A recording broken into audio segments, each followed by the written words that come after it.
Warning, this Spoilercast does contain spoilers of current and past movies, books, games, TV shows, and possibly your life. So if you're listening to a show called Spoilercast and you're pissed off that we gave away spoilers, we really don't care.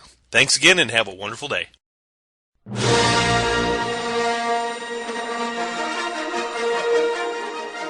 Well, hello, All Tower fans, and may the Force be with you. That's right, the long-awaited spoil of the long-awaited Star Wars Episode 7, The Force Awakens, has arrived. Since this was such a big deal, Spoilercast, Agents of Sir, and Andrew of Flick Freaks all joined for an awesome hour-and-a-half crossover episode. The hosts break down the movie from the beginning to the end, as well as discuss their favorite and not-so-favorite things about the movie.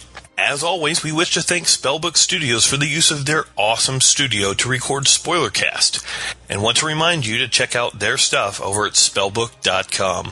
Also find Flick Freaks on pretty much any social site such as Facebook, Twitter, and more. Head over to darkwaterfiction.com to check out the Ragnarok Rising series, a zombie novel with a Norse theme written by D.A. Roberts, as well as other works. Also, we would love for you to check out our exclusive All Tower Media podcast by becoming a patron over at patreon.com/alltowermedia, where Roper of Spoilercast and Agent Jones of Agents of Sir get into all things All Tower, discuss what's going on with the podcasts, their creations, and more. Any donations are accepted to gain access to the exclusive podcast.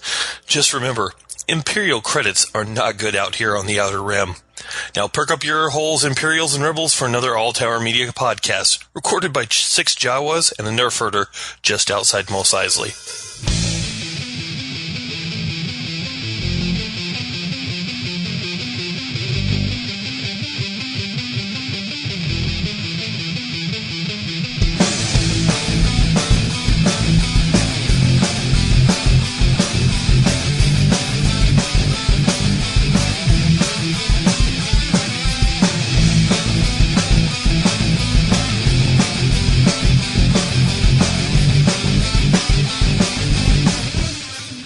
Hello and welcome to Spoilercast by All Tower Media. Tonight I am joined by several people, a couple of people dialing in from out of state in a couple of different directions, east and west of us. We have a full murder of people available. We do. This time it is a murder, Jareth. It is a murder. Unless it's a gaggle. Crows? No, we are not crows. It might be a gaggle. It might be a gaggle. Are crows the only thing that are murders in yes. the group? Yes. Ravens are also a murder. Crows and ravens. Yes. Okay, so before we get off on a tangent, before I've even made it through the introduction, Jesus Christ. I'm just trying to make a callback to our first episode. Monkey Trucker, it's not time for that. We'll do that on the shit, end. I'm the one that interrupted you this time. How are we? I would say we're actually on point. Here we go. All right, so because I have limited room on the SD card in which we're recording this episode, Jareth is sitting to my left. He's the first person that started this derail train thing going. Hi, Jareth. I'm also to your right. But hello, Internet. Doesn't matter. Directly over here to this side, we have Allie. Hi, Allie. Hi, Matt. How you doing? I'm here, still trying to keep the reins on this thing while everybody's yanking in different directions. Good luck. What she said. Exactly. The only reason you beat me that time is because you were waiting for it. Yep. That's what she said. There you go. The voice you're hearing there is a guest host of ours tonight from the excellent series of Flick Freaks, Andrew Ormsby. Excellence, too nice of a word, but ahoy. Ahoy, ahoy. I was on your show a couple of weeks back. It was actually quite good. Oh, it was so fun. We had a lot of fun with that, and I enjoy having you on here with us. As normal, we have... You're too kind. Well, no, not at all. As normal, we have Rob running Master Control. Hi, Rob. Howdy. And then from way out, I don't know what Jareth is doing. He looks like he's high. We have Josie dialing in from out west. Hello. And Josie and the next person I'm getting ready to introduce are the hosts of our other show, Agents of Sir, and that would be Agent Dawson, that would be Josie we just said hi to, and Agent Jones. Josh, say hi. Hello, you introduced me, I guess. You have been introduced. Now, I understand you want to do something which I hate. I am going to do something that you absolutely hate, and it's just because of this one episode. Before you get started, though, I'm going to... Hello, hey, everybody. Whoa. Hey, before you get started, you sound like Gladys this time. Just saying. Huzzah! All right, continue. That's not going to work out well if I sound like Gladys. But Go ahead, either Gladys. way, because it is we are going to be talking about Star Wars. If since we haven't quite brought that up just yet, this is, if you don't know, if you're listening to a show called Spoilercast and you are going to be pissed off because there are spoilers, then stop listening. This is the one and only time that I agree that we should say spoilers, because I would hate for our good friend Jareth or Allie or, Mr. Ormsby, or I don't not so care about Roper, but any of us getting murdered in the street because we spoiled Star Wars for you. Yeah, So, I'd be mad. we're That gonna be sucks. Prior to I my spoil Game of War. Come at hell me, yes. scrub. So here's the deal. Prior to my arrival here this evening, I was apparently spoiling the movie The Great Outdoors to a room of my relatives before I came over here, and I'm not 100% sure how that happens. Okay, so a movie that came out 3 days ago, 2 days ago. Technically. To be clear, Star Wars, not The Great Outdoors. Not The Great Outdoors. Yeah, 2-3 days ago. For those of us in the room, with the exception of Dire Monkey over here, it would be 3 days ago, correct? Yes. Now, Andrew, you waited in line for 9 hours. 9.5 hours. 9.5 hours. How was that? Hannah. Not as bad as I thought it was going to be, because we kind of just made it an event of that in itself, the waiting in line. We had we had people that brought TVs, and we just watched movies while we were waiting in line. We ordered pizza. We had drinks. It was a lot of fun. See, and that's And what then- I thought that we were going to end up doing. That's why I was going to come totally You showed decked up, out as but you Darth showed up, Vader. You showed up super duper late. Kids, get off me. Super duper late. Not super late. Super duper duper late. Not I had to super duper forfeit late. your seats, give you up late. That's not my fault, okay? It's not my fault the theater has this stupid rule that you can't save seats. They didn't Never want- they heard didn't that want to before in save my the seats. life. Well, let's hear real quick. AMC Theaters just bought out Springfield 11, and what AMC Theaters does with a lot of their theaters is you can buy a seat in their theater. So if you're like, I want third row back, middle, you can buy that seat, so you don't have to show up 9.5 hours early Wow. anymore. That's That's- awesome. Hopefully, will they they, keep- hopefully they implement that here. I was going to say, will they do that for premieres? Uncertain. Uncertain. Well, that happens. So, you, Allie, did not have any type of fancy-dancy story like waiting out in the 23-degree weather Nope. for 9 hours like Andrew did. Nope. But I hear Jareth has an interesting story. I do. Jareth, tell me about your line story.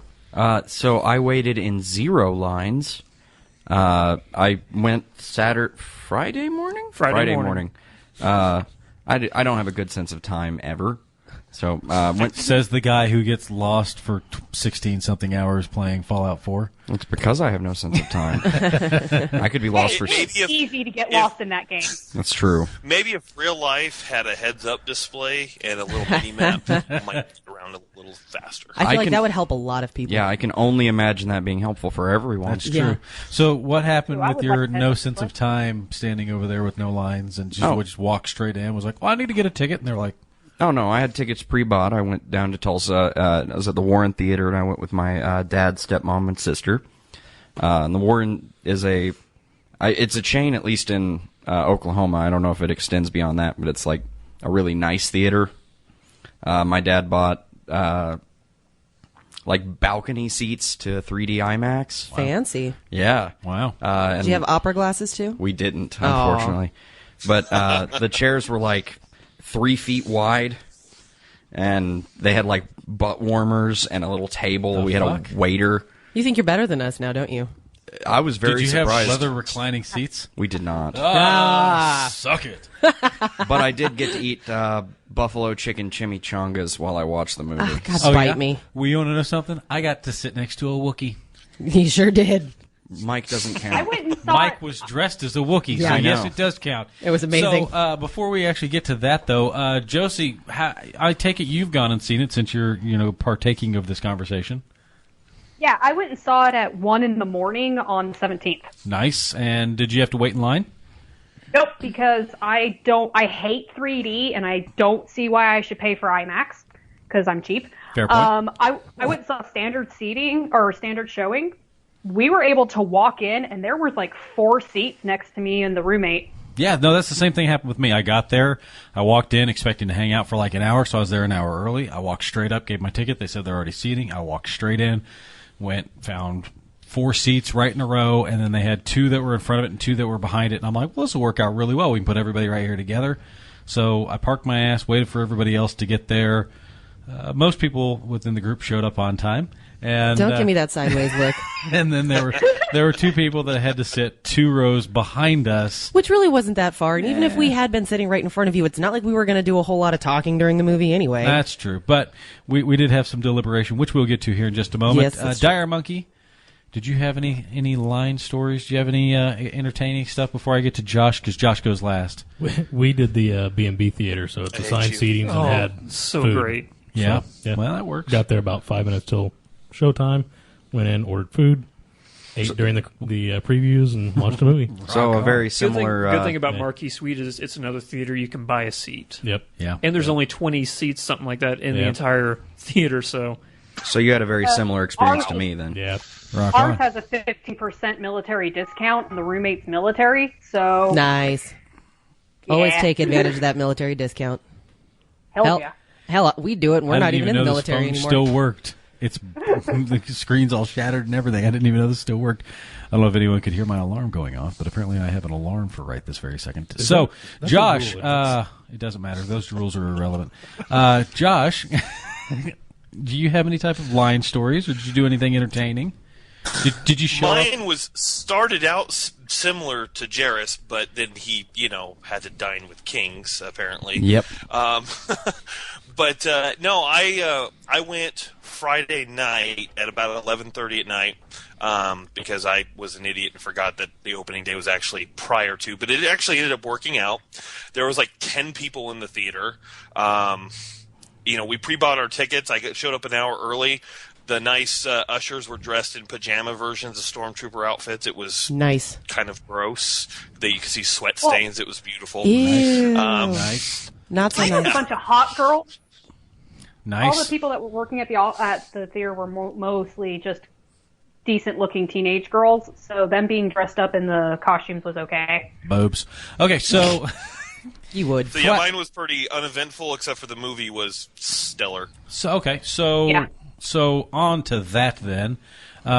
We get in there, everybody sits down, things start to roll, and then of course screen goes black, music starts, Dead everybody's silence like, falls over everything. That's exactly right, and then everything Not for starts. me. I was My the signal crowd? jackass clapping during the screen crawl. Hey, I was All one of those jackasses. Whoa. Okay, let's slow down just a hair. Josh, hold on. Josie, go ahead. At my theater, the minute that the screen went black and the words came up, they were clapping. The minute the classic Star Wars music kicked on, they started clapping. Yep. People didn't stop clapping until we were on fucking the planet. Jakku. Yeah, Jakku. All right, stand by. Andrew, how was it in 3D? Did everybody kind of lose their shit whenever it started? Yeah, we did. Yeah? Yep, as I'm one of the people, as soon as the John Williams score. Okay, here's full disclosure. As soon as a long time ago in a galaxy far, far away, I kind of got a little misty-eyed. Yup. I was like, holy shit, Yeah. I'm a kid again. Yup. So It nostalgic. was so beautiful. I didn't get misty-eyed until Han Solo's. It was Wait, all hold on, real hold on. speech. God damn it. Oh, I'm sorry. Are we moving in chronological order, scene by scene? At the moment, we're slowly progressing forward. Thank you. So I want to just clarify one more time. This is Spoilercast, right? Yeah. We can talk about anything. Well, yes. Here's the deal, though, with this particular one, and because of the longevity of the episode and that we're currently working on, and with all the content that is Star Wars, I kind of think that we need to piece this one through just a hair bit different. This will be our first episode with rules. Oh my It's god. not rules. I'm going to hit you with this screw that's in my hand. Order of the movie? No, He will it's- screw you. I will flat out screw you from right here, and it Wow. can happen. So He has a screw in his hand, Back on Internet. track, Roper. that's true. So, You're derailing us, man. but we didn't. Yeah, Roper, jeez. Besides, to begin with, did anybody else feel like this was literally just A New Hope? Oh, totally. Yep. Totally. I thought it was an improved version of A New Hope. But it was A Agreed. New Hope. But it was a new mean, hope. Because J.J. Abrams is a better director than George Lucas. Hands Because down. George Lucas directed the first one, but the second two, the better two, he didn't direct. You know, and on that note, I tried to invite J.J. Abrams to this, but he hasn't been returning my phone calls. Weird. Stand by. Andrew, you look like you had a thought there for a moment. I'm looking at the. I have a better shot at getting a hold of him.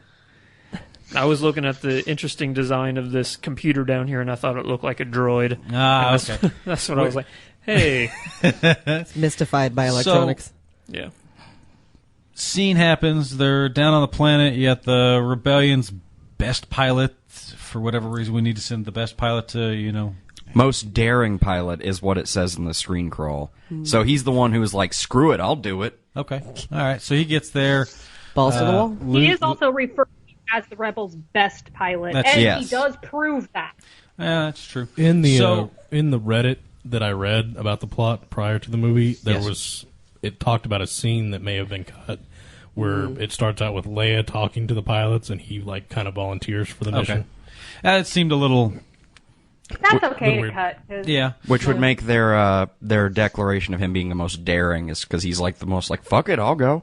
Fuck it. Here we go, bitches. So he gets there. Question. Old man he's talking to. Is that a carryover character from previous movies? Or Max is that von somebody- Sydow? No. Okay. Not that I Yes. know of. Is he? Yes. Okay. Clone Wars or something Both like of you two. Josh, start with you. What do you know about it? He was, I don't remember his exact name, but he was involved in, he was a general, wasn't he, Josie? I believe so. I want to say that he was, he was hanging around the round tables when they were discussing the Death Star, Okay. I believe. So I could be wrong, but that's where I I'm pulling up his recognized name. him from. So there is somebody that outranks Akbar. interesting. Well, they're different. General and admirals are. Oh yeah, one's Somebody's been rubbing Akbar down with some fish oil because he has not aged at all.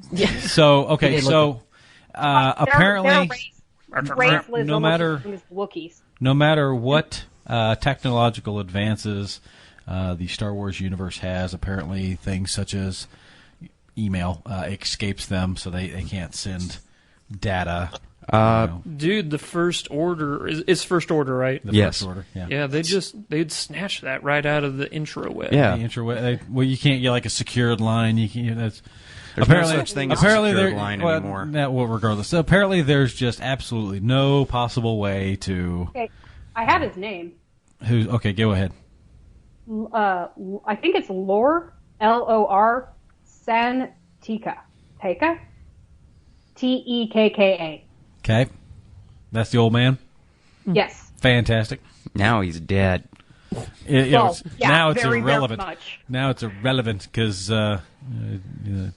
Ben shows up and fucking Force stops that laser beam from shooting him in the chest. That was Do you so think- fucking cool. No, yeah, that That laser. was pretty badass. Yeah, it was. And then he just fucking holds it there until it's just, I'm done with it. My favorite thing about that, though, is like, sure, that's a huge display of power on his part, but all the stormtroopers in the scene, they keep like glancing at it, real Yeah. nervous, like they're like, "Is it going to move ever again?" And then, Is this it's where just it's there. going to be? And then all of them forget about it for a second. and then whenever it blasts off, and they all all of them whip around and draw down like, holy shit, there's more gunfire. On that note, Well, I mean, wouldn't you?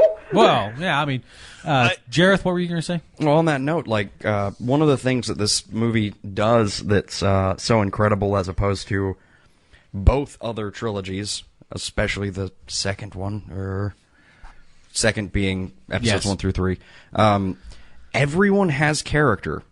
The stormtroopers, they feel like guys. They feel like soldiers. You've got like their radios are going off. They're issuing commands. They're reacting to stuff. They're not just like these faceless, I'm a bad guy guys. Yeah, it was kind of odd seeing, our Well, Finn, they our do main. They It was. make a point of pointing out that these are not clones. That's Yeah. true. Which that doesn't come till later. Which I had some questions about. Yeah, didn't someone threaten one of the generals threatened to bring clones in to replace the stormtroopers? Didn't they? Dom No, Gleason. it was actually. Yes. I thought Stand by. Yes, that does occur. Andrew, go ahead. It was Domhnall Gleeson's character who he killed that role. Yep. Wait. Oh, he did. Kylo Everybody Ren- was good in this. Yeah. Kylo Ren threatens to Everybody. bring in clones to Domhnall Gleeson. Oh, is that what it was? Because Domhnall Gleeson's like, my guys are awesome as shit. That's true. And Kylo Ren's like, Because yeah, he well, they was suck. like, he's like, go get the droid, And there was no guarantee that they weren't going to be able to get it back without it being destroyed. And he was like, if they're as good as you say they are, then you can get the fucking job done without getting the droid destroyed. You're going to want to bring this thing back to me because it's what you're going to want because I'm going to hurt you if you don't. And then nothing ever that ended up being an empty Because I fucking am a threat. giant race child. Yeah. This Yes. just dawned on me. Here's a question. Go ahead. So Kylo Ren, his real name is Ben. Ben. Did Han and Leia name him after Obi-Wan? Because he's always called Old Ben. Was he named after Obi-Wan? Duh. Well, yeah, I'd Maybe. imagine so. That's Maybe. There are speculation. only hope. Speculation, I suppose. But, one would hope so. Since we're early on the movie, my biggest bitch, other than it being somewhat like A New Hope, was did anyone else have a problem with Rey and Finn instantly falling in love? Well, she They didn't. did. There's No, they didn't. It's kind of hinted that that's where it's going to go. It seemed like that relationship developed way too quickly. should he we- just met her and he's like, I will fucking die for you right now. Well, let's go ahead and talk about then in the first or the original trilogy how like Leia and Luke are like weirdly attached to each other. Well, but that's straight out of the explained gate. through their relation, them being related. That's explainable. I If did I- find it odd because I went home and watched New Hope again after we went to see The Force Awakens because Luke's all like, reasons. I want that puss. Yeah, he sees the Well, I hologram think from anyone R2-D2. seeing Leia wanted that at that time. Not so much now. She sounds like a 9-year-old chain smoker now. Yeah, she does. Because Carrie Fisher. I've missed you so much. It's great to see you again. God, it also looked like Point she on. almost had like Alzheimer's or something. She just looked and sounded terrible. She really did. But she killed that role. You people, Okay. all of you people are so fucking mean. So backpedal. So out of nowhere, Joey, I've missed you. out of nowhere, you got Finn who suddenly grows a conscience because apparently he's been conditioned since he was a child to execute Well, they did orders. mention By that the was way, his first actual battle. yeah, Yeah. because he's a fucking sanitation Yeah. guy. Okay, what the hell was he doing there on the landing party? I'm guessing he just got mixed up in the wrong line They somewhere. just- They discussed if this in it's the a first long Clerks. incursion. They had to have porta potties and whatnot. Well, true. it's possible he was just a sanitation guy when he was stationed on the the base. planet base, Okay. and otherwise he was just like a regular stormtrooper. It's possible. Like- all I know is it's just fucking weird Hey, that all I of a have sudden. the real life equivalency. The Seabees in the Navy. They're construction workers, but they're they're combat trained. They're not sanitation guys. Somebody's got to clean out that shitter. Yeah, but it's not going to be That's the. a UT. That's not okay. So anyhow, he's apparently been taking. Hey, easy.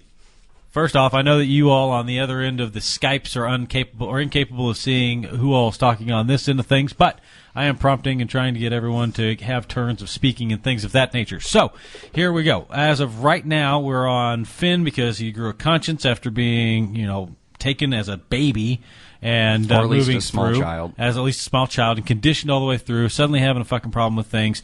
Dire Monkey, you have a point. On that Finn note in the script that I read, there's some backstory with him and Phasma about being chosen to become a stormtrooper for having a higher aptitude in tactics or something like that. Okay, one of the cut scenes, maybe. Yep. Okay, so maybe some of these. In a different episode. I'm sorry. Something that will get brought up in a different movie or episode or something. Maybe, or maybe they just fucking glance straight over that nonsense and roll with what they've got. So, following this, they end up getting into town. He meets Rey, who's already got BB-8. I love BB-8 so much. Bubate. BB-8. I love Poe. Poe was Poe's funny. the man. Poe is pretty great, and BB-8's pretty great. Probably my favorite Poe line was the, so do I talk first? Do you talk first? Yeah, that was pretty good. Yeah, that was awesome. How do we do this? Yeah. What's You need a pilot. What's the I play know. here? So they end up, getting down planet side. Finn and them have connected.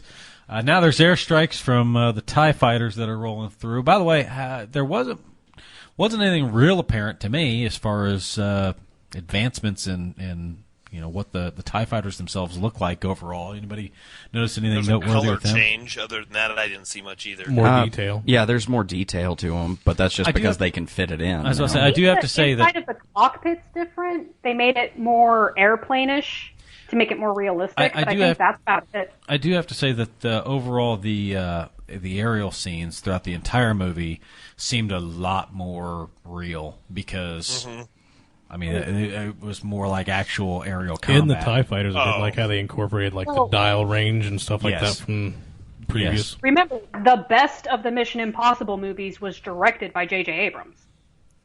Yep, that was the last one that just came out. So Ghost Protocol as well, I believe. So they escape and they're heading for a very lovely ship which gets blown to fucking pieces. And then they go with the and then trash. they go with the junk ship, the one that doesn't fucking work. And how was 3D, Andrew? What did everybody say whenever you fucking tell it's the Millennium Falcon? They flipped fucking shit. Like everybody's like, Yeah, all I right, saw fine, mine in 3D we'll take the junk ship, and then they pan over and you see what it is, and you're like, oh, okay, Nerdgasm. we're here already. Okay, Since I didn't know the story beyond why the Millennium Falcon was on that planet, I actually leaned over to Al at one point and I was like, oh, her dad's going to be so mad. I was one of the people who thought she was the Solo versus Kylo Ren. Yeah. I was on board with that the whole way until there was a reveal, and I was like, oh, Which shit. was pretty early on in the movie, actually. Yeah. They didn't wait. I kind of gathered that he was going to be a Solo because of the old extended universe.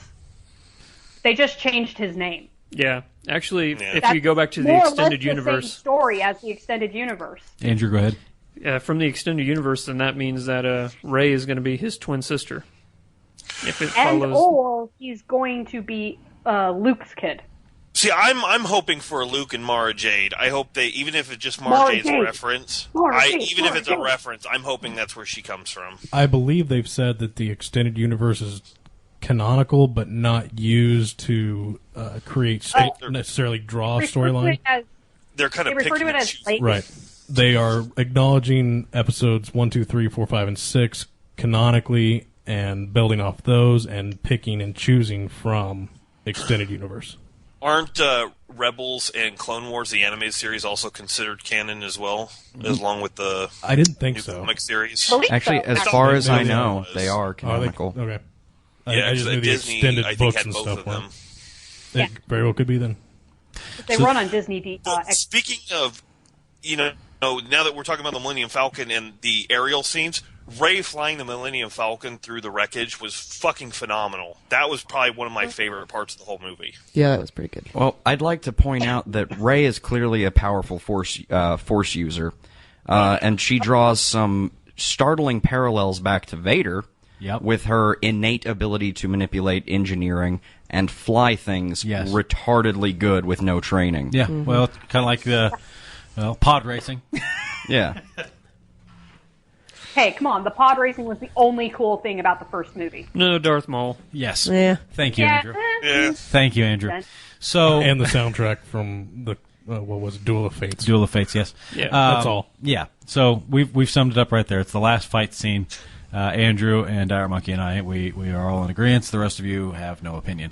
So they managed to get off world, and immediately we have Han and Chewie boarding the Millennium Falcon, and immediately everyone has Another nerdgasm. another total. nerdgasm. Total. And it's just fantastic. I was And- the first one clapping when Yeah. that happened, by the way. Yeah. I loved how much enthusiasm and genuine energy they got out of Harrison Ford. Then the end happened, and I figured out why. But So we're on board. Everything's rolling. They are aboard some kind of freighter, which has some type of giant smash you alien with mouths. Didn't like And those. squid tentacles. Beholders. Okay, Yeah, they're basically I had a question beholders. about Thank you. that. I was going to go with tentacled Langoliers, but all right. That works as well. Josh? Did it not bear a striking resemblance to the same creature the Sarlacc is? I kind of saw it. Well, the I original thought Sarlacc, maybe yes. They were extracted Sarlaccs, and maybe the Sarlacc was named for just the pit, like it was a local terminology. It may have been the same exact creature. Well, in the remastered version, the Sarlacc has a weird extra mouth Well, thing, so... J.J. Abrams Also, may not have decided to go with George Lucas's stupid ideas. Also, Yeah. of course, we don't know how big those things get, but True. the Sarlacc pit was freaking huge. Yes, it Yeah. was. So maybe those were babies. Maybe. Yeah, I just noticed the mouth minus the remastered beak looked very, very similar. Yeah, I noticed that too, actually. Fair enough. Josie, you were saying?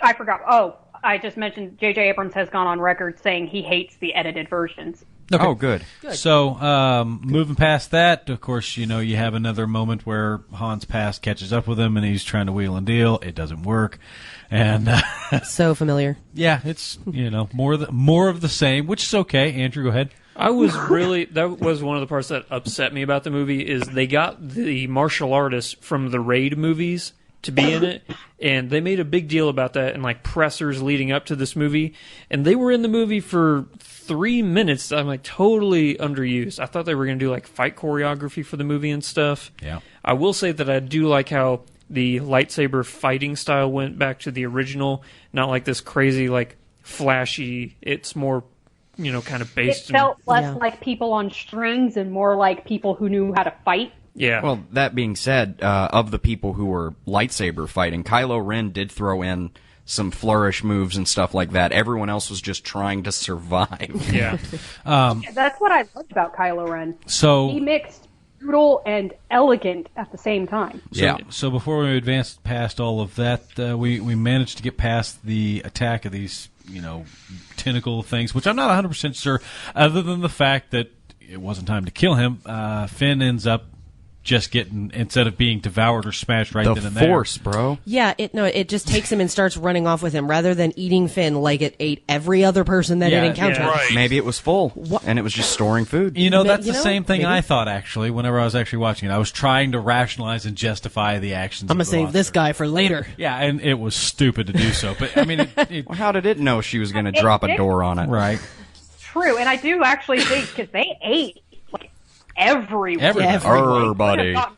That's They ate most of the Asian crew. So Yeah. It ate like its They may have entire actually body been size. So that was my only real complaint there. There's three of them. Of the three of them, basically two of them devour all of the crew like right there at the beginning. They end up getting their hands on Finn, and the only real reason he ends up surviving is the fact that he's one of the main characters, and she ends up saving him, and we end up moving on with the story. They end up getting off ship.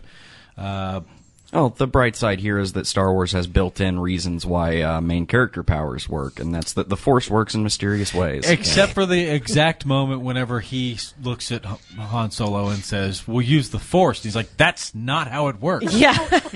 You don't use the Force uses you. So yeah, it was astounding to me that he literally just stands there, looks at him, and he goes, "That's not how that works." And it was I laughed that way was too hard at that joke. that when was it- that You was and me excellent. both. That I think was we can excellent. all agree this is hands down the funniest Yes. Star Wars Yes. movie Oh, ever. yeah. So Funniest that works, Yeah. They tried to do it in the original trilogy and just failed. Or not the original, The 1 through 3. prequel. right. yeah, the shit movies. Prequel. So They're all prequels now. right. Ooh. So okay. So we The original is going to be 4, 5, and 6 for me until I'm dead. well I think that's how everybody's gonna know it. we end up. I taught my daughter that. Ow! That's right. You got screwed. So that's what happens. That's what happens. So. There's violence happening here. Yeah, that's right. I don't like it. Throwing screws at people.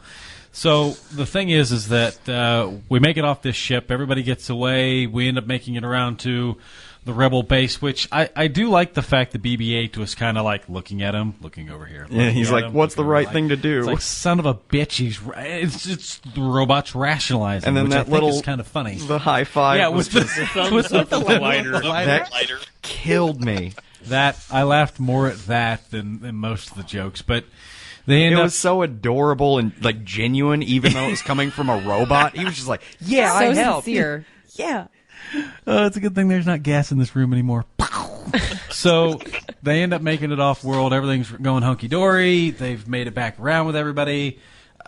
And this is about the time that Kylo Ren throws his first temper tantrum as well. Oh, Which I loved. That was fan goddamn tastic. And all I could think to myself is they're going to have to send somebody in here to repair all that. And Yeah, I that couldn't- looked expensive. I really couldn't help but look at all that stuff and wonder what Someone it was. call the IT guy. Well, I couldn't help but look at that stuff and really wonder, well, what's this connected to? Maybe those were like really important sensors Yeah, that were like monitoring levels. They looked for like important. oxygen in some room or Deck something. 12 life support system. I guarantee you know, it's just probably sentenced like him. it's probably like in Spaceballs. That's just a futuristic Mr. Coffee. That's exactly. yeah.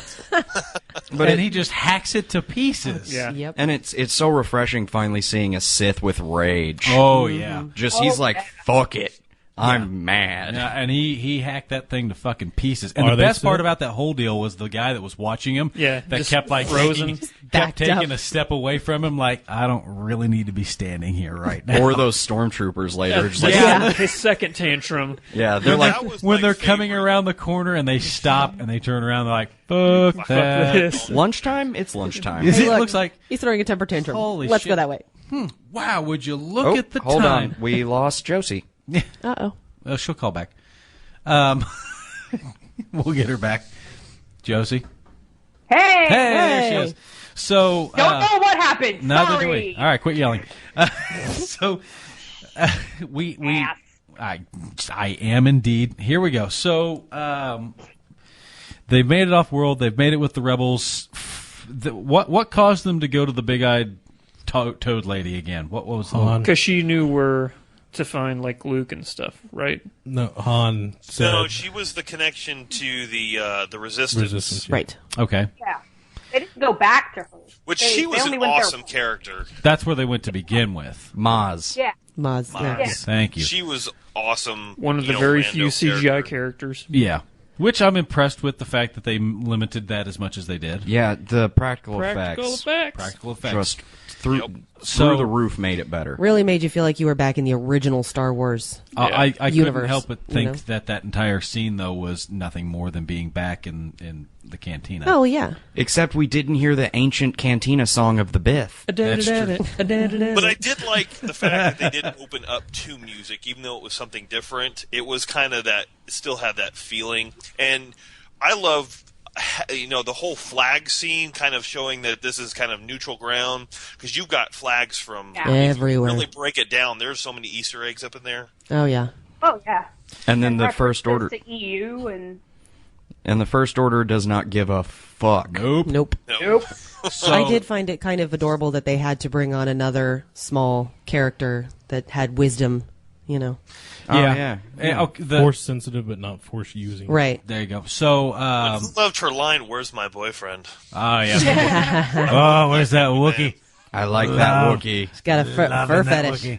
So this leads us around to the first actual fight, like actual fight, where it's not just somebody throwing a tantrum or aerial strikes or anything of that nature. This is actual. Shooting innocent villagers. Well, no, this is actual fight, and Between the shock trooper and Ben. that's exactly Yeah. right. That moment, Yeah. which I was I want that so happy about. But it made me really happy whenever the stormtrooper looked at him and immediately recognized Traitor. him. It says yeah. traitor. Another moment where that character shows through. Like, he Yep. doesn't even have a name. That you don't give a hot shit about that stormtrooper, other than the fact that he's the guy that's carrying around apparently something that allows him to fucking. Finally, we've developed technology that's not a lightsaber that can fight a lightsaber. Technically, Extended Universe has it a lot. Okay, but that wasn't Oh, ever yeah, something that there's, was. like, axes and Dark sabers. Yep. The There's Achani, gray Jedis in the extended universe, so yeah. I like dark sabers more than I like lightsabers. But nevertheless, it wasn't something that was made prominent in the earlier movies. no. Because you're supposed to be the whole time like, lightsabers are the best goddamn thing ever. Exactly. Which So- really, big laser guns are the best thing ever. Well, apparently. They It's only get off originally one or two shots at a everybody time. was supposed to have lightsabers in the original movie. So this fight happens. I am still kind of shocked at the fact you have a stormtrooper eventually that has a fucking flamethrower. It's kind of retarded, but Well, hey, no, No, we it knew was that they had awesome. flamethrowers before, because what happened to Aunt Beru and Uncle Owen? They got crispied. Which- Yeah, that's You need to true. watch Troopers. okay, you can watch Troopers, but I'm still a big advocate of the theory that Boba Fett's the one that got to him and killed them. He had a flamethrower. Yeah, that's true. He did, but I also still think that he's the one that killed them and not stormtroopers. Just saying. That's my take on There's no reason why he would have. He was hired by the Hutt cartel. He later he was hired. Nevertheless, not that early. I still believe he's the one that ended up killing them, and that's just for me. I like how have you your refer to Jabba You the also Hutt's believe in industry as a fairies. cartel. You are. That's the Hutt cartel. I think BB-8 is better than Boba Fett any fucking day. Are we still in the watering hole, the Maz Kanata watering hole section? Yes. There's some trivia there. Okay, go for it. Back when J.J. Abrams was on Conan talking about the Force Awakens. Yes. Conan the Barbarian? No. Yes. He said you need to work the line Jub Jub into the movie. Oh, he did. He did it in that scene. There's somebody says Jub Jub. I remember that. Because he's put Jub Jub in, Yep. not Conan has, like in Simpsons and a bunch of stuff he's done. So there. Somewhere in the cantina, Simon Pegg is one of the creatures. Yep. Yeah. No, I think he was the guy running the junkyard. Yeah, that's him. He's the guy running the junkyard. The guy who looks kind of like a Santaran? Yeah, he's like, I'll give you 1/4 meal credit Portions. or whatever. Portion. Portions. That's Simon Who Pegg. wishes we had that fucking bread baking technology? Oh, yeah. Right? That was fucking kind of awesome. It was so random, but I was like, that's badass. It's a fucking That muffin. would save so many lives in so many countries. Okay, so that's all irrelevant. Bread, just add water. So it's not. We're off point on that. Back to point though. This is around. Spoilercast. We It's never off have a point. We do have a point. We have a point all the time. This is also the first time that I'll give you my point. it's easy. It's also the dick jokes. It's the first moment where Cloaca. motherfucker. I thought Gotta fit Cloaca into every episode. every episode. You're welcome, Internet. Yeah. This is the first time that Ren ends up crossing paths with Rey. with Kylo Ren. Kylo Ren, and she ends up getting fucking force knocked out. Dude, Yeah, like pretty much. Force whenever he sleep. Force froze her and she couldn't move, I'm like, damn, this guy, because you've never seen anything like that done from a Jedi or a Sith before. Where he did stuff in that movie that you've never seen. No Jedi has ever stopped a laser blast before. Nope. No Jedi or Sith has ever frozen somebody before. That being said, we don't know if it's because of technological limitations or just we don't know if it's necessarily George Lucas's limitations. Well, yeah, because we don't know exactly what they're capable of, except for in the extended universe. Right. Well, it leads you to wonder. Well, which is a question we haven't got to the character yet, but his master, Snoke. What is he? But one thing I noticed about since how powerfully is heavy. In all the older movies, they always had their hand out when they were doing something. It may have just been that's the stylized version that Lucas saw. But I liked in the way Kylo Ren did it. He rarely had his hand out. He used Except when he his did this mind. mind reading thing, that Yeah. he always had his Right. hand out for that. So Well, we'll skip one of forward the- a little bit because they get off planet, and that's what gets us to that character, Josh and Josie. Go ahead. Well, one of the things I liked about his force powers and how they were used is they were so jerky. It was just raw anger he was using for He was power. so not in control. Because he's not a master yet. No. He's not a Darth. Every time he holds somebody, they're shaking. They're physically shaking because they're fighting him. And when he stops that bolt, it shakes. It crackles the same way his lightsaber does. I think it's so awesome they show him. It's not just that he throws tantrums. It's that his actual force powers are just pure Comes straight out rage. of raw anger. Yeah, So then I agree. we get off world. She's captured. We get off world. She's now in prison, and suddenly a pep talk by the bad guy has her fucking doing force tricks all of a sudden. Well, as far as we know, she could have been just one moment away from learning her force powers anyway. Okay. It No, is no, the for the Force Awakens. lightsaber. Go back to the lightsaber when she finds Yeah, that was the thing that was Yeah. kind of That- first unlocked. Reminiscent I think that's where of it the started. trials, Okay. All like right. Luke's cave, for example. Fair enough. But the thing is that she gets aboard that and she starts to kind of piece it together. But she's in total denial about it. And then the next thing you know, she's convincing a stormtrooper to come over. Well, I still like the now- moment that she was like, "You're going to come over here and do this." And he's like, "I'm Well, not gonna okay. do that." Trivia. But to defend that, Al and I actually had a conversation about that. And if you're strapped to a chair like that and you've got nothing else to do and you've already realized that you have the ability to get into Kylo Ren's mind because what he tried to do backfired on her, she's like, well, fuck it, I'm bored. I'm going to try this. Notice it took her 3-4 tries. Yeah, it took her 3-4 tries before she actually succeeded and got into his head, and he was like, okay, mind wipe. And drop your I'm blaster. also going to drop my gun. Yeah, the way he did that was and great. Drop your blaster. And Fun drop fact. I your have a blaster. bit of trivia about that particular trooper as well. You got that was actually Daniel Craig. Yep. Yo, yeah, I heard about that. Yep. Nice. And That was his little cameo. and drop my blaster. Yep, and he did that in such a drop mic kind of way, just Bam. bam. And then she gets up, she grabs her blaster, and out the door she Out the goes. door. And that would lead us to the second temper tantrum of the evening. 'Cause My he- favorite temper tantrum. yeah, That 'cause was the a great one. The two stormtroopers walking around the corner are like, Yeah. fuck that. If we walk over there, we're going to get blamed for this. I'm sure everyone in the First Order knows. Well- Like, if you see something like that, you you walk just leave. away. Vacate the area. Well, and clearly he knows that she is supposed to be a force to be reckoned with, because during that first temper tantrum, when the guy that was talking to him mentions, by the way, the girl got away, he was like, He's like, "There's a what girl?" Yeah, Yeah. there's a girl. And so he knows that that's something that That poor guy. he doesn't want to fuck with. That poor guy which was so makes me stressed think out. even more that it's Luke's daughter, because Yeah. Kylo Ren spent time with Luke, and he may be aware of the fact that she was dropped off. Right. And kind Dick of move knows a on little bit Luke's about part. her. A little bit. Well, but you know what? Consider everything that Luke went through in the first trilogy. Maybe he was trying to spare her the burden and all the bullshit that he had to go through. By dropping her off in the middle of the damn desert? I'm not It's the same- saying it's the same thing that happened to him, motherfucker. Yeah. They dropped it. That's No, why he did it. they dropped him off with family. Oh yeah, that was a Family. great goddamn idea too. Let's Yeah. take him back to where you.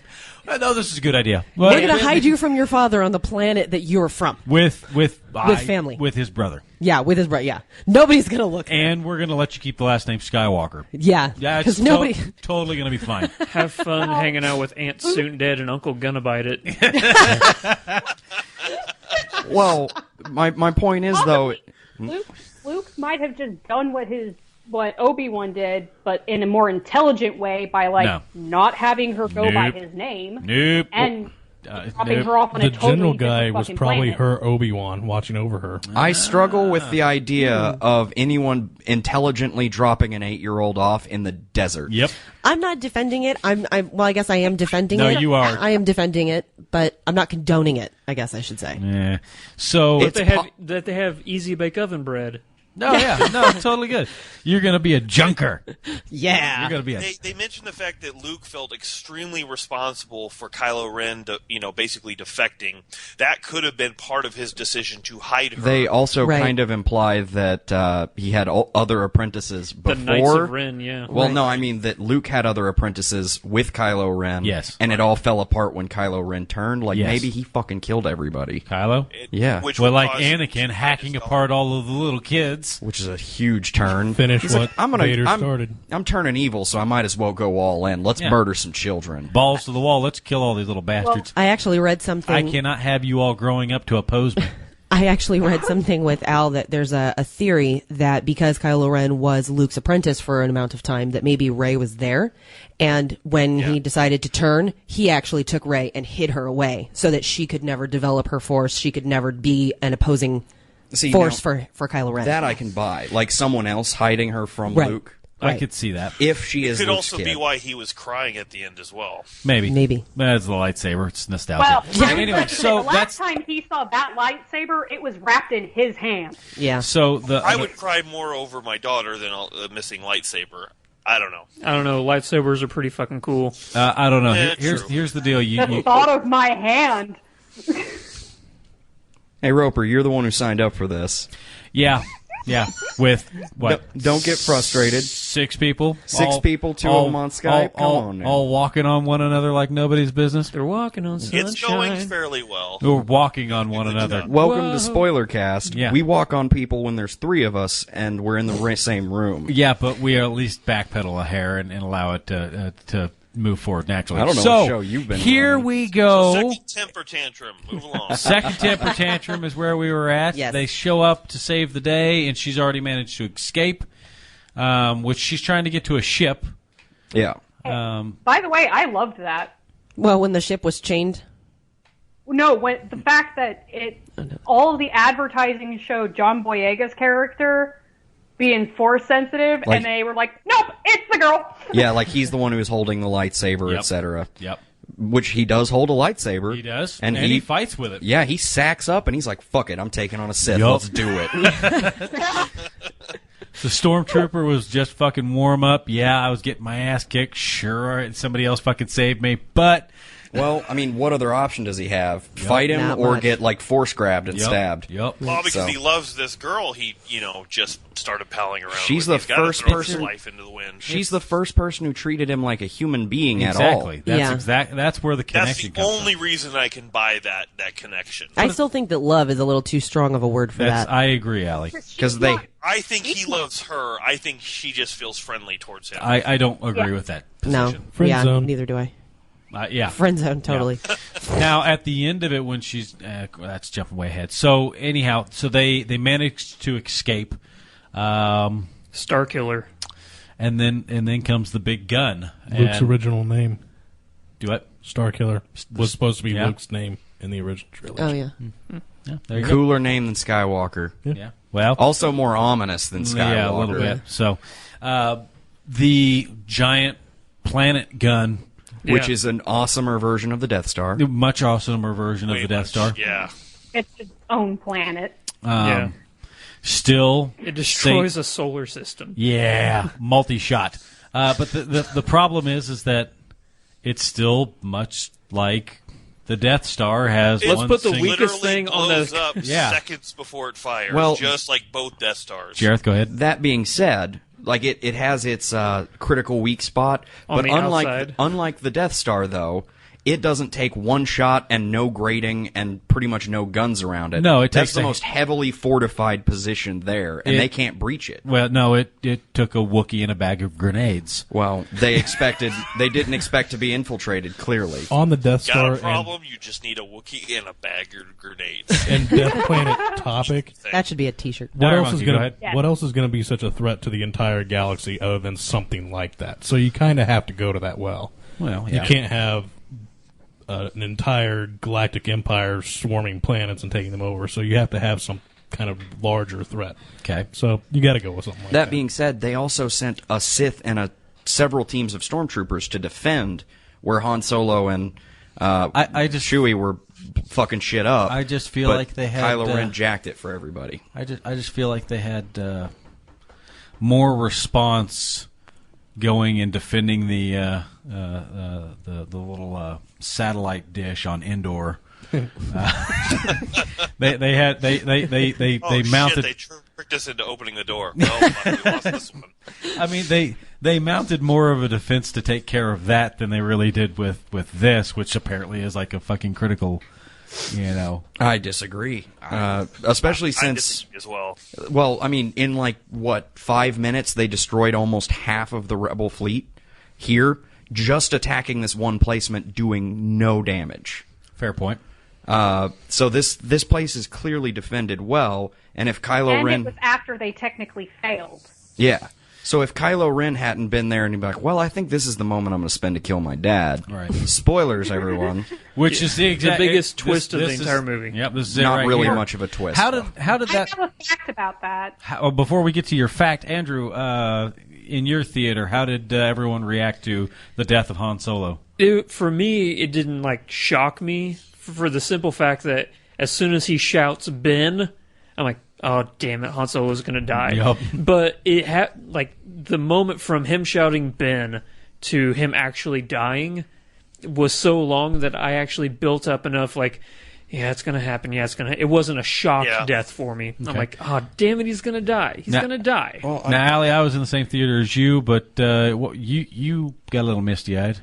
Oh, I cried. Oh, not even misty-eyed. It was tears running down my face. And just like Andrew said, during that whole sequence, you can totally see it coming. Yeah. And I went into the movie mentally prepared for it because I had read something not that long ago that actually Harrison Ford requested back during the filming of Empire. He requested George Lucas kill off the character of Han Solo because he felt that the Han Solo had reached its mass. There was no more character development other than just being the hotshot guy that drives the cool that flies Which is the why they did the carbon icing, because it was up right. in the So air Harrison, so Harrison Ford finally got his wish. Right. To So die for something greater than himself. yeah, I just wish it had been more heroic. Jareth. They threw him away like trash. It's unfortunate, but I never read that personally, which sounds great. Good job, Harrison Ford, clearly knowing where your character's going. He actually talked about it on Jimmy Kimmel. But whenever in the trailers and everything, they have him show up, the Chewie we're home thing, and I kind of expected that to just be like a throwaway thing, like he shows up just enough to get you back into it, and then he leaves. Cameo. Right. But as soon as I realized that he was going to stick around, I knew he's dying. Yeah. I'm like, this is the passing of the torch. He's our Ben Kenobi. Yeah. Which I said the same thing to Mike before the actual movie, which he didn't really want to hear it. I was like, it's theory more than anything. I said, it's Harrison Ford. You're not going to get him signed on for another 3. I mean, it's improbable. I mean, it's likely, but improbable. He's not going to delve back completely into this. And so if you're not going to get him, for all of them, you have to kill him off in the first one. And his death really cemented the Kylo Ren character. It really did. It's the statement that he made where he says, "I don't know if I'm strong enough." Yeah, that's what got it for me. And once he said that, I'm like, oh no, here it is. It's coming. Yep, it's coming. This is it. And he's holding the lightsaber too, and you're just like, no. And then you see him struggling just a little bit, like he's pulling at it. So, Josh, how did your theater respond to that? Oh, the 5 people that were in there? Yeah. I heard some sobbing, mainly from myself. Yeah. I was wondering, I kept screaming it in my head, why wasn't the coke-headed, age-addled Leia not killed versus Han Solo? Josie? It's because she's the general. She knows how to hide. Thank you. That's General 101. Yeah. Pretty much the only people, there was gasp. I didn't hear any outright crying, but most of the gasping was from the few teenagers that grew up with the prequels first. They all kind of gasped. Yeah. It's a sad idea, but there are kids that was their first experience. Yeah, that is a sad idea. Yeah, that's rough. Though I was happy to hear, because my stepsons, they're 12. They grew up with the prequels, and they love all of them. But I was glad to hear one of them say, at least there weren't any Gungans. And he loved Jar Jar as a child, and I would berate him over it. And finally, he has grown out of that. Well, yeah, nice. I liked Jar Jar when I was 8, also, but right. After I became an actual human being, I was like, he was awful. You're not sentient at 8. No. So, Allie, you have another point? Yeah, I did.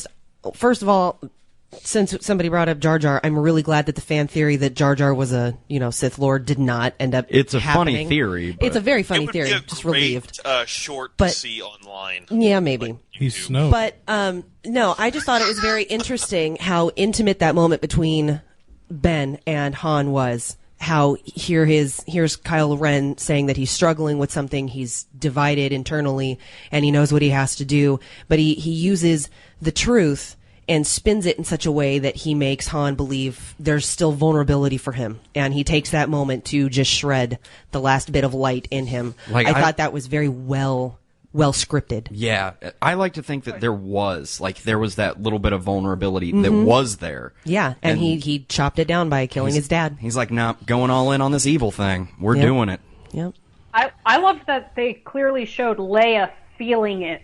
Uh-huh. She has to just sit. Feeling Han's death. Yeah, because she's Force sensitive.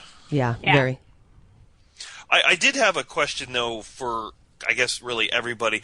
Because early on, when it showed Kylo Ren talking to Vader's skull, it was clear that he had this impression that was, one, that was a great scene, but he had this impression that Vader was, through and through solid evil. Not knowing that at the end, obviously only Vader and Luke knew at the end that he traversed back. But at this point in Kylo's journey to the dark side, if he were to ever find out that Vader, his idol, transitioned back to the light, would that further him down the hole, or would you think it would start to draw him back out? I can tell you I'm interested to find out. I think it would further him. Good question. Andrew, what are your thoughts? Yeah, I'm right there with you. If there's going to be so many things that set off Kylo Ren, I can't see him coming back to the light, ever. No. He's I think too not far at gone. this point. Spiral Yeah. more. Not at this point, no. People, after killing Han Solo, people don't want him to come back. No. They did. Everybody cheered when they saw the scar on his face in my theater. See, they did with Kylo Ren what they should have done with Darth Maul. Darth Maul should have been the villain, The throughout, recurring bad the guy, recurring yeah. bad guy. And now they're doing it with Kylo Ren. I would just like to point out during that fight, just absolutely magical the way they did that fight. Like him striking the wound to get himself amped up and like just rage. That was not only was it awesome as shit, but it was another really crazy good subtle look into the character. Just like he doesn't feel strong enough in the fight, so he's just amping himself up by causing pain. Mm-hmm. Just totally just cranking it up to 11 on the dark side meter. I love that they were just hacking trees down as they were going. Yeah, that was cool. So Finn gets his punk ass knocked out. Yeah. He gives him a good run for his money, considering. I can't for the life of me figure out why Ben didn't just stroll over and pick up the fucking lightsaber versus trying to because he's a goddamn Sith. Yeah. He's sitting here trying to force pull this thing from That's like saying, 10, why 10 would feet you from him?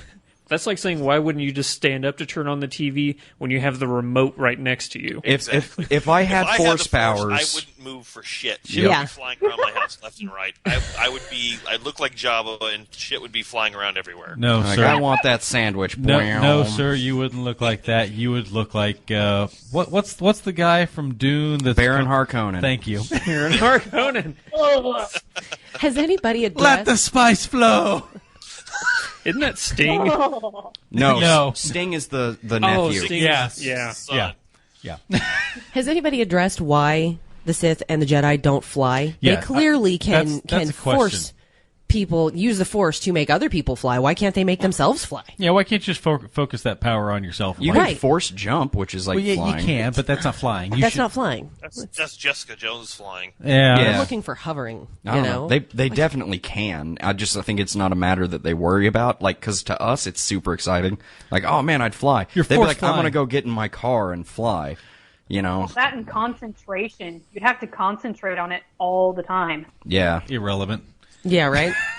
So they'd just be like, I'm going to go. I possess the power of flight. Like that video you sent us. Metachlorians. Doesn't count. Yep. Doesn't count. Doesn't count. Just totally irrelevant. So then we realized all of a sudden that she outforces him. Yeah. She's also got the power of the good side. Sure. Yeah. So she's not a bitch, and he's kind of a bitch. All right. Yeah. Okay. This is one of the first.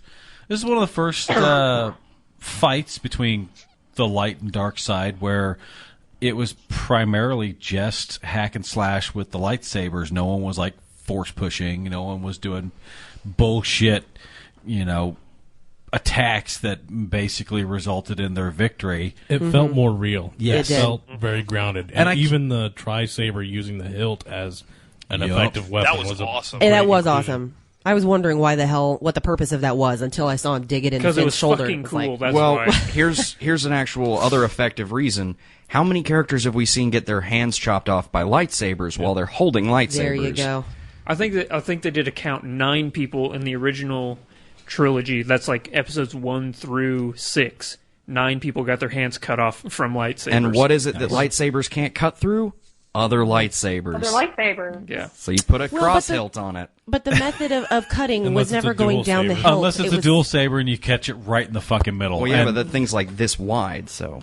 Wasn't that wide? Yeah, it was pretty wide. It's So- like 2 feet, 2.5 feet. It's pretty long. So Well, okay, it's a great sword because it doesn't look that big compared to Adam Driver, but Adam Driver is 6'6". She said timidly. So, Plus, I'll say this: I love the sound of his lightsaber. Yes. I was like, it sounds like it was like made in a garage it somewhere. sounds like it's angry. Yeah. So, just like him. So they end up getting deliberately separated. Which there was the moment prior to this where they get separated Land Before Time style. Yes, they did. Straight up Land Before Time style. But I wasn't the only one who thought they had that brief moment where the giant holograph man looks down at the little guy and says, "Get Kylo Ren and get back to me." And then they never ever show them actually. He says he's in for the rest of his training, which to me sounded more like I'm going to whoop that little dude's ass. So but you never see him leave world. No. But we're clearly playing by the if they don't die on screen, they're not dead rules. That's true. It's kind of the Game of Thrones rule. But they end up making it away, which we skipped a brief moment, which was mildly irrelevant, but we crossed paths with another old friend from a long time ago, and that's R2-D2, and he's all powered down, and they're talking about how he's in some kind of power saver mode. And it's super cute that BB-8, that's rolls his hero. up and, bumps into him. He's like, chest bump, biatch. That was totally adorable. Like, wake up, R2, I love you. Wake up, fucker, which suggests that at some point in time that they were actually out running around fucking playing together with one another. Yeah. And maybe it's like he's been away and just came back and was like, "Oh, I'm gonna look under this blanket. Hey, buddy, what's going on?" And now he's... Well, maybe it's the same thing with Rey recognizing Han. Maybe it's like, "Hey, it's you." Yeah, like it's his legend. Yeah, that's his idol. Okay. Is the R2 unit. Don't forget that BB-8 was always a resistance droid, so maybe he's seen R2 before. Maybe. Right. So we now get around to the very end. They get back, and magically, at the will of R2-D2, he just fucking wakes up and just happens to have the remaining piece of the Force. Yeah, the Force. That's it. That's not how this works. You're built That is exactly how this works. That is exactly how Obi-Wan explains to us it works. No. Yes, the Force does things. The Force does penetrates everything. Thank you, Josh. And it leads to balance on its own. Fucking nowhere, suddenly R2's like, all's well with the world, time to get up.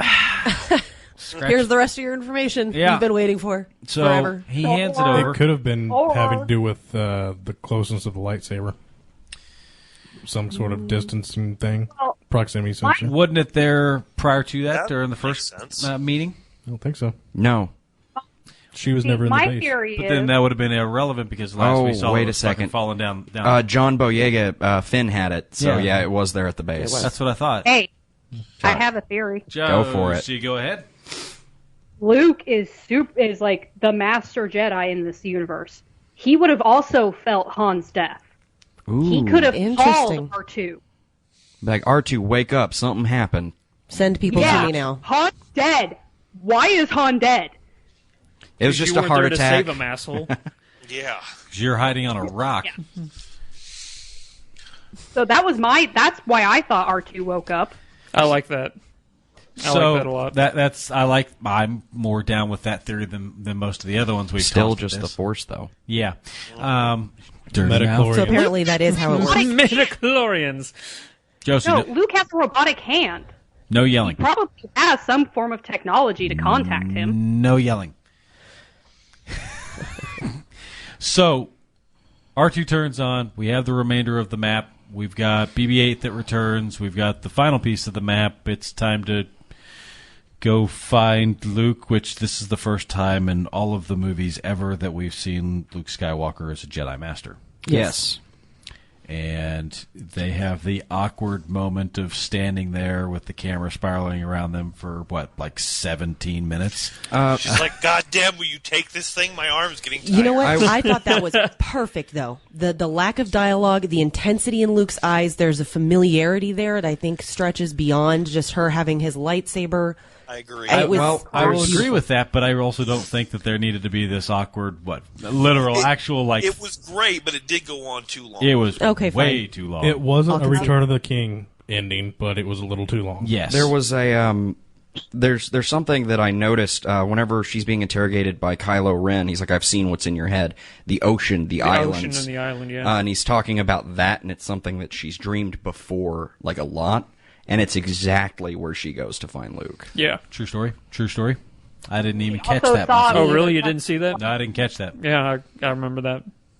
She also saw it when she touched the lightsaber. Yep. Yeah. Yeah.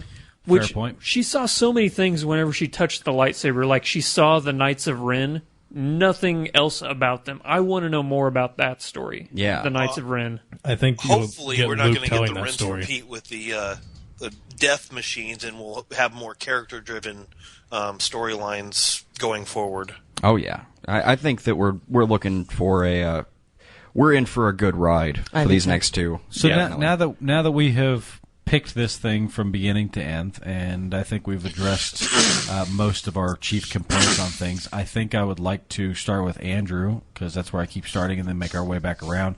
Josie or Andrew, then Allie, Jareth, Dire Monkey, then Josie, then Josh. I hate you. Yeah, well, we saved the best for last. Oh, still all hate right. you. So, Andrew, starting with you, where do you think we're going from here? I think it's going to be not a cut and paste version of the original trilogy where, like, this is like New Hope, but I do believe in the next movie, good guys are going to get the shit kicked out of them. Get the living shit kicked out of them. It's not going to be a happy-go-lucky movie because it's going to be, unfortunately, I do think there's going to be a lot more CGI in the next one because Colin Trevorrow, the guy who did Jurassic World, is going to be directing the next one. It's not J.J. Abrams. And he did love him some CGI in that movie. Oh, he did a really good job with his CGI, at least. You know. So, but from the original Jurassic Park being a lot of practical effects, and then this one not being so much. Yeah, I'm afraid we're going to be heading back that way. So that's going to be a little bit sad.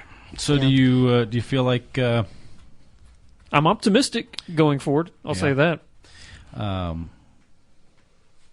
You think we're going to end up with another planet Hoth or something similar, where it's a frozen planet, and then another forest or vegetation style planet, and kind of follow the same kind of cycle back around? Where we started off with something similar to Tatooine, and I think that they've realized that this universe that they've built is so full and plentiful of different ecosystems and stuff that they're not going to stick with just the original ones. I don't think we'll see Jakku again. If we do see Jakku or any of those, it won't be until the last movie. Sort of like, how in Return of the Jedi at the very end, after they blew up the Death Star again, that they did the pan around, the parties going on in all the cities and stuff. Yeah. I think we'll get something like that. As we explore more of Rey's background, I'm sure we'll see it a couple more times, seeing as that's where she ended up. In Memories, for example? That may be about it. Good call on that. Yeah. I do like the fact that Finn's like, why does everyone want to go back to Jakku? It's kind of a shithole. Yeah. Why does everyone want to go back there? Allie, where do you think we're going?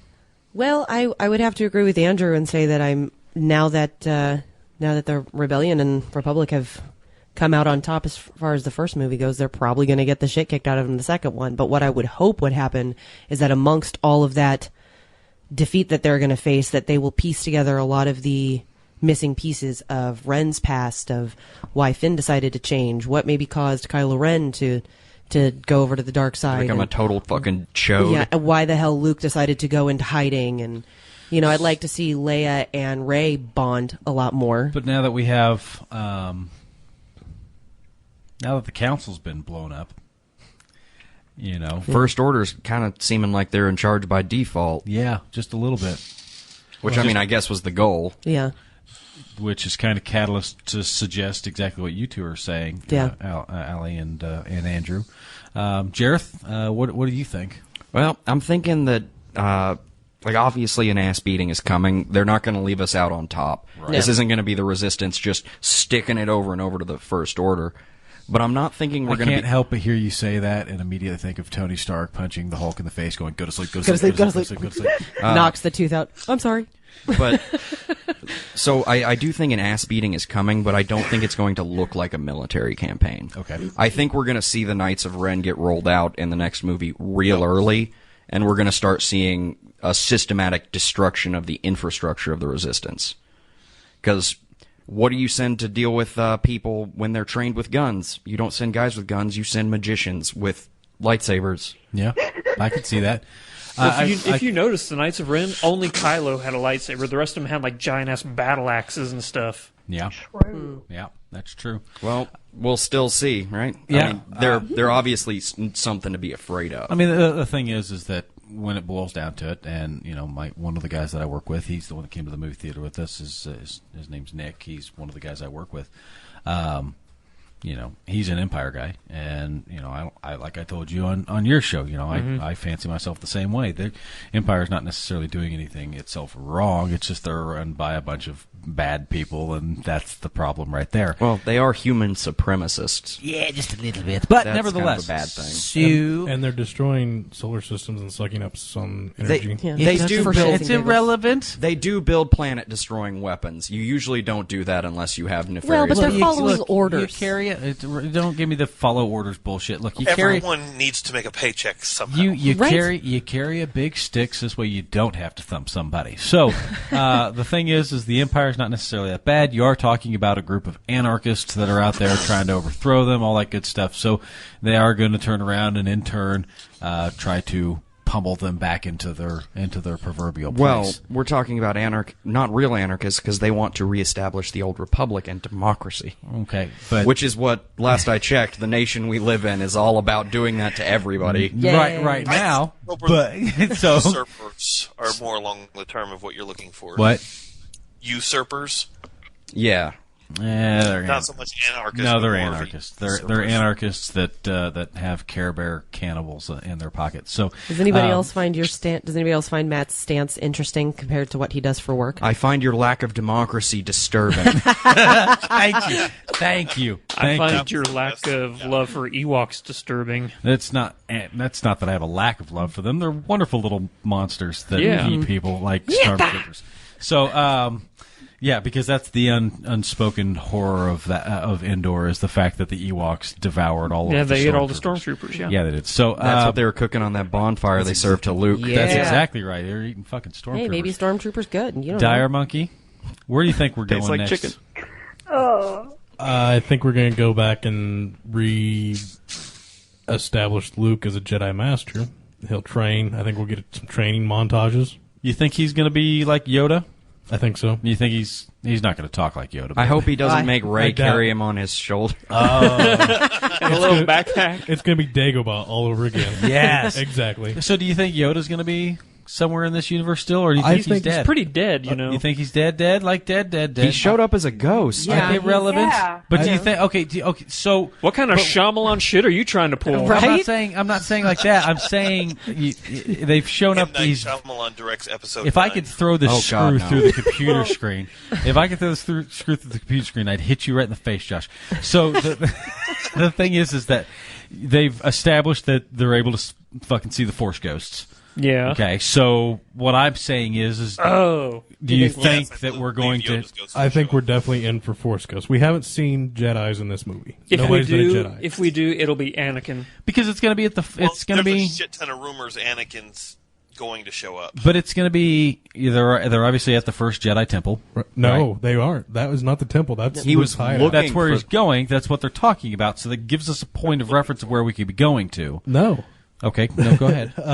She goes to find Luke. That's Right. where the map led. Right. That's Luke's little hideout where he's been hiding. But Luke that's what was he's looking been looking the for. thing. Yeah, Luke Yeah. was looking. He was training there. He was training them. Kylo Ren was trained at the Jedi Temple. Oh, I don't remember that. They said in the movie that he was going to find that he'd been out looking for the first Jedi Temple. Leia said he found it, and that's where he was training. That that's might the be way right. I understood it. I believe that's the way the extended universe played out as well. As he reestablished Well, at the first temple. I believe that's exactly what she said. Is Luke reestablished the first Jedi Temple, was training Jedis, and then Kylo Ren or Ben went apeshit, and I think we saw Luke and R2 over the funeral pyre of a bunch of Jedis dead in the flashback.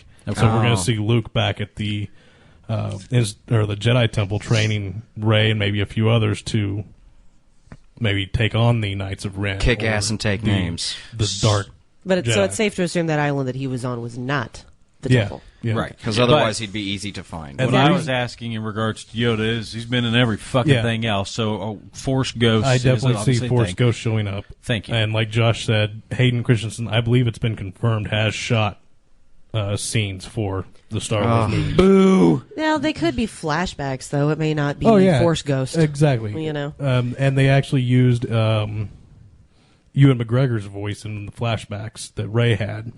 He actually went back and recorded him saying Rey in the flashback. So I think we're definitely going to get some Force Ghosts.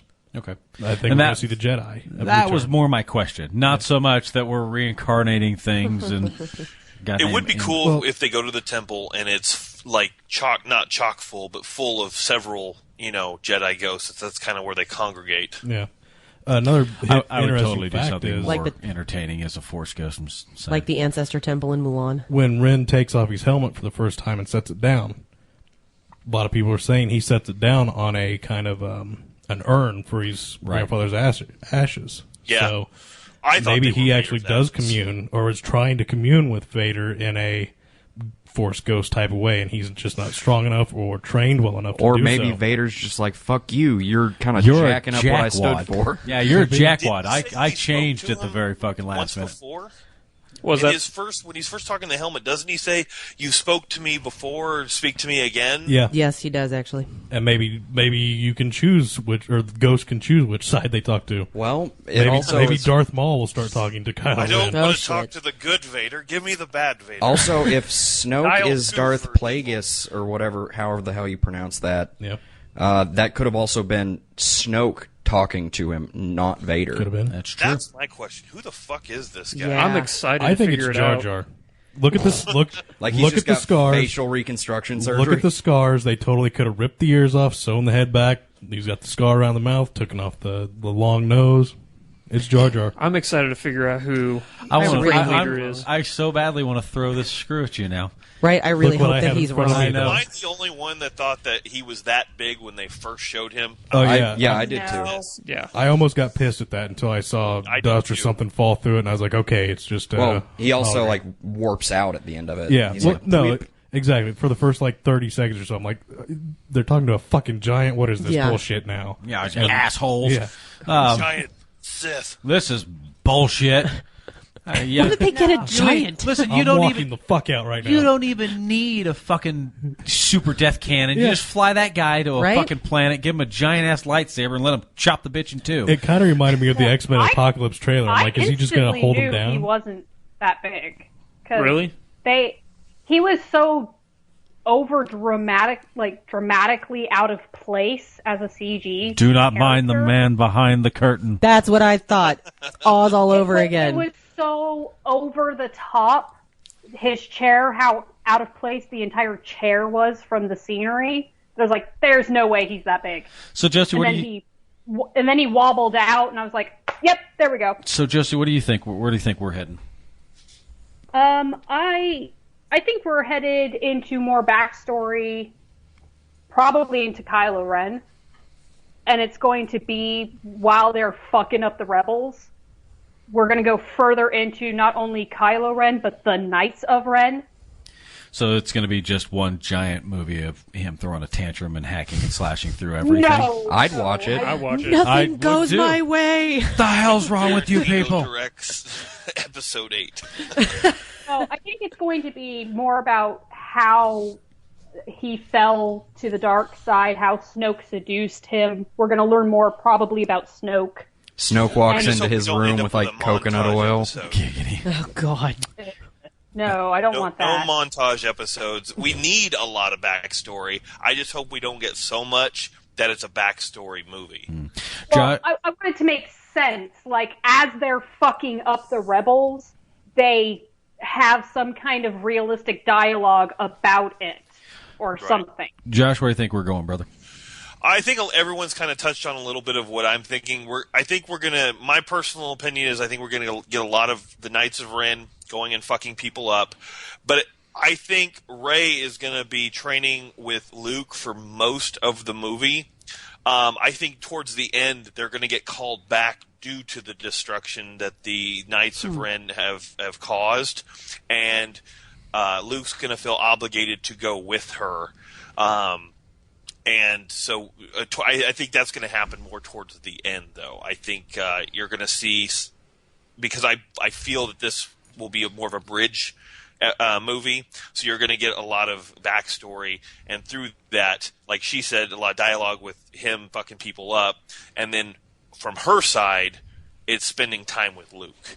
I don't think it'll be a very quick little montage deal and then they take off. I think most of the time they'll be separated. Okay. Andrew. One last thing, I need to make a correction. I said that Colin Trevorrow is going to be directing the next one. He's not. It's going to be Rian Johnson, the guy who did Brick and Looper. So he definitely makes some dark movies. So well, might be good for in vein with Empire. Yeah. Yep. Okay. So I love Luke. Yeah. So then, my next position, or the next thing that I would like to do here, real quick, is start with Andrew and work our way back around, just kind of quickly here. Yes. Star Wars movie, favorite one, and why? Empire. Just because the fact that it showed that these people, for me, it was the first movie I can remember where the good guys could lose. And I think that that's really what made me just like, oh man, there's actually something on the line here. Because for me growing up, and yes, I saw the movies very young, but I remember saying, wait, so good guys can lose in a movie? And also, of course, for the fact that it has the greatest plot twist of any movie in film history. So. Yep. I'll just lump myself in there as well. That was one of my favorites. It also reminds me because the movie Reign of Fire, which I actually enjoy. McConaughey movie? Yes. Yeah, okay. I actually enjoy that movie. There was a scene in that where they're telling all the kids, because the whole world's destroyed because of dragons and all that good stuff, but they're telling the story of Star Wars to them. The White Knight and the Dark Knight. Yep, and then he says, "I am your father," and all the kids are like, "Holy crap!"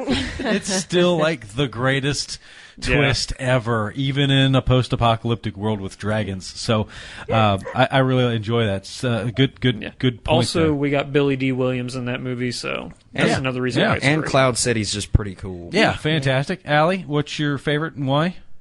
Well, hands down, Empire is probably the best and probably the most well-made out of all of them, in my opinion. However, my favorite has to be New Hope, because without that, we wouldn't have anything else. It's the origin. You're one of them folk. I am. Right. I am. Just hang everything on. Well, if we didn't start the fucking story, we wouldn't have a good. Hey, part. You know what? I'm also a purist. I hate reboots, and it's. Oh, you hate reboots, so you shouldn't have watched Force Awakens. Just saying. All right. Not a reboot. It's a continuation. It's a continuation of story. You said you didn't like continuations. I didn't say I don't like remakes. I don't like taking a classic movie that was made 20, 30 years ago and then redoing it, the same fucking story, new cast, He's goading you. I know he is, and it's working, damn it. All right, so, Jared. Don't goat the ginger. Jared? I'm going to go with Phantom Menace. Son of a bitch. No. Give me the screw. No. I'm screw him. Pass the screw. I'm joking. Actually, I'm kind of leaning towards this one becoming my new favorite. Yeah? Because, I mean, it's a hard call to make. It really is. But the movie came out 3 days ago. I'm not willing to make that decision just yet. Yeah, so I'm not willing to count it out either. So wait until you see it like 20, 30 times. So by Wednesday. Then you can say it's yours. Yeah. Get back to me next week. Yeah. I don't know.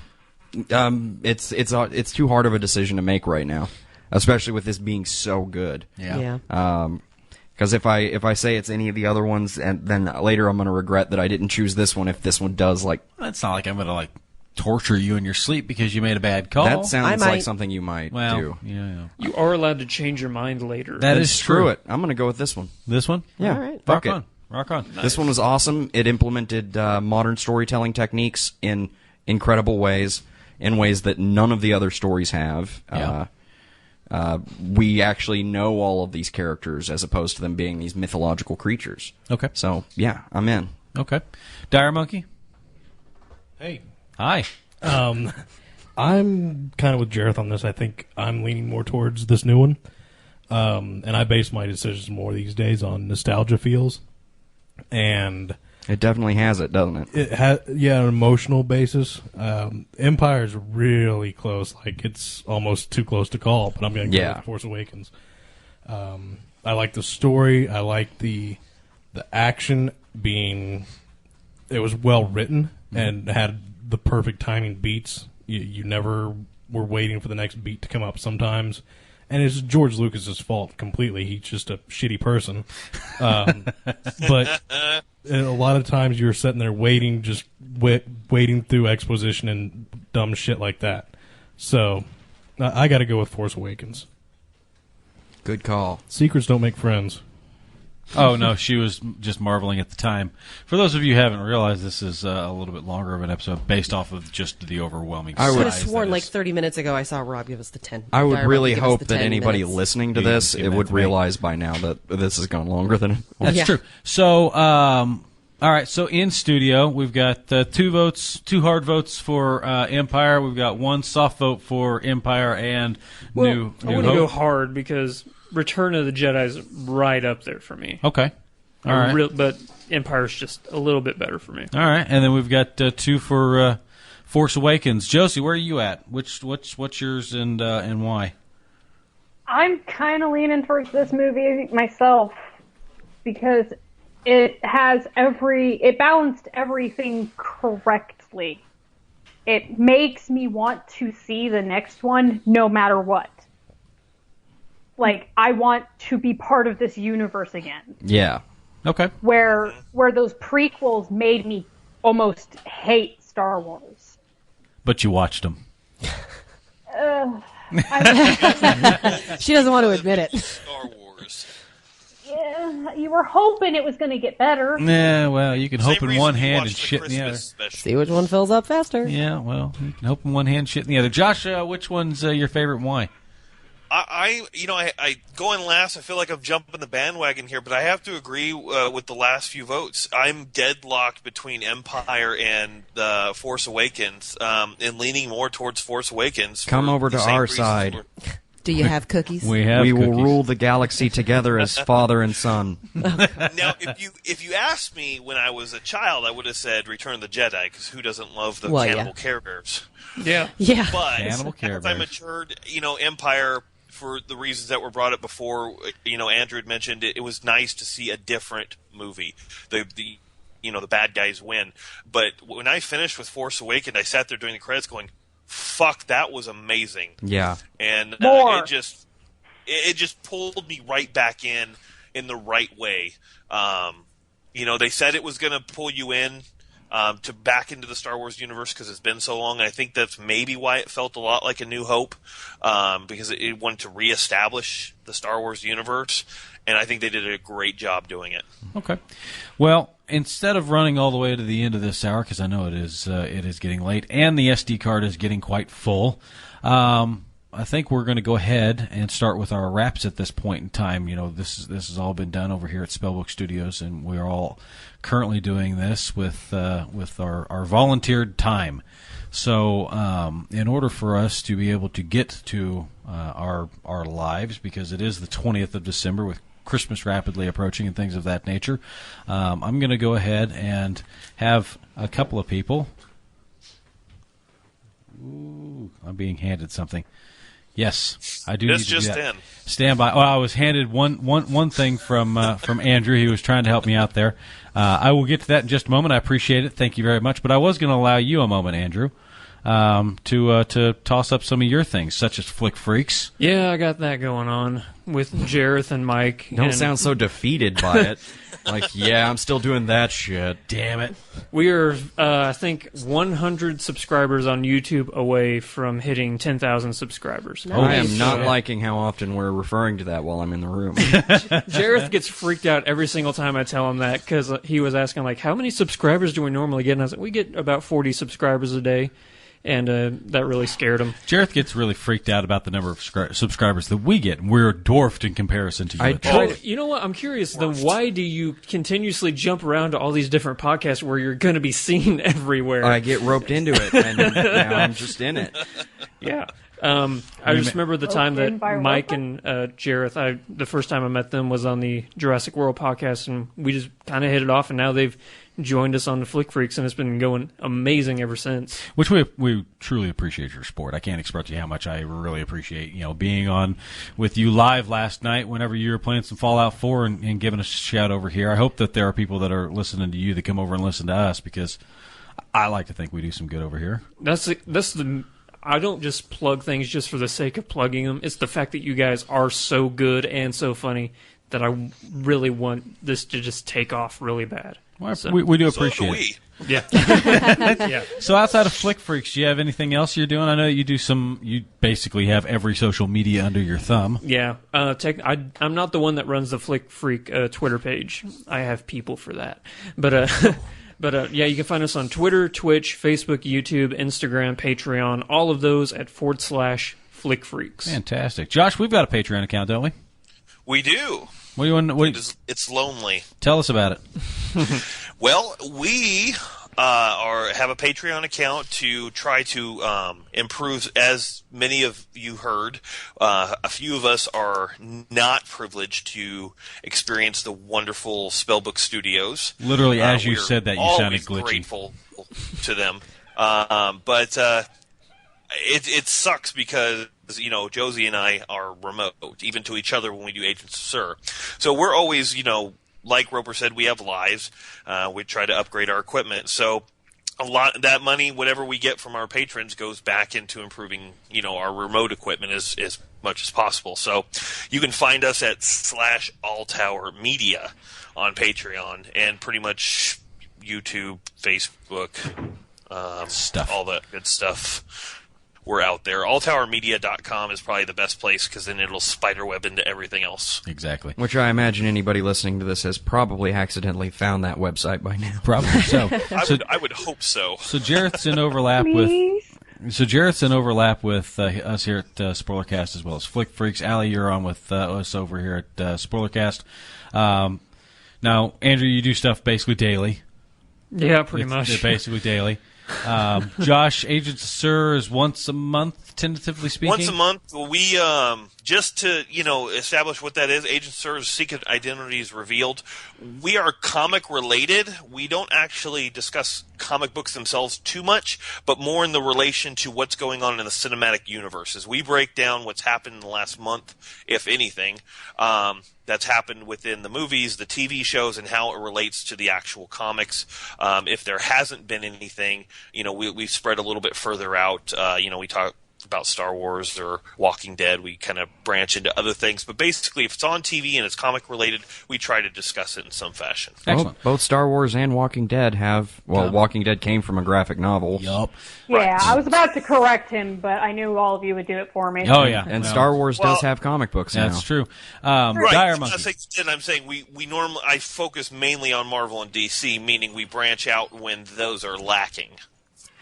Dire Monkey. True. That's when we start going into the Dark Tower talk and stuff. Dire Monkey. Yes. Spellbook Studios. Yes. We are here. You are here. You have spellbook.com. We have spellbook.com. We have spellcast.com. That's our podcasting site for all game-related stuff. How often do you do Spellcast? We do it once a week. It's a weekly thing. We'll be off the next 2 weeks for the holidays, but we'll be back next year with all new stuff. Also, an all-new game will be coming out next year. What game? Probably in January. We have to wait all year? Well, just the next 3 to 4 weeks. What's the game? It's called Heroes of Dire. Okay. It'll be... Has Dire been released? Has not. Oh, but we've already got Heroes from Dire? If you turned around, you might be able to get a glimpse of what it might be related to. But I can't read backwards. I can't really tell you about it right now.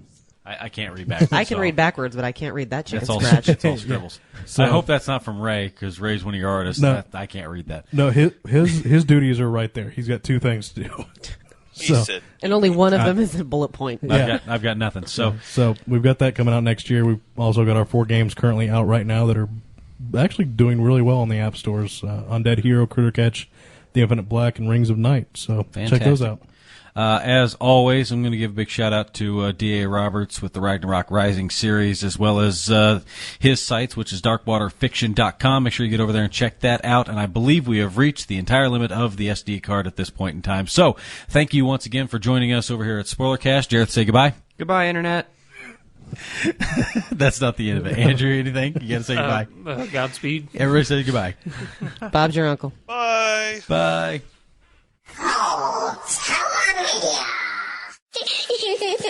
I love turtles.